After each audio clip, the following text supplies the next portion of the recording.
জ্যোতি বসু তৎকালীন police commissioner তুষার তালুকদারের সঙ্গে আলোচনা করে কোচবিহারে অবস্থিত ইস্টার্ন কমান্ডের সঙ্গে কথা বলে কারফিউ ঘোষণা করে এবং প্রশাসনকে নির্দেশ দেন কেউ দাঙ্গা করতে এলে দেখবেন না কোন ধর্মের কোন জাতির, তার মাথা ভেঙে গুঁড়িয়ে দিন।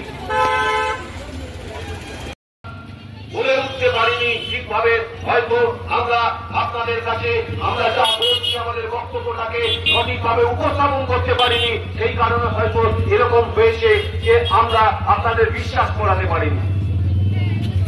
কিন্তু বাস্তব ঘটনা হচ্ছে এটাই যে আমরা দেখতে পাচ্ছি, আমাদের দেশে দেখতে পাচ্ছি, আমাদের প্রতিবেশী দেশে দেখতে পাচ্ছি যে ঘটনা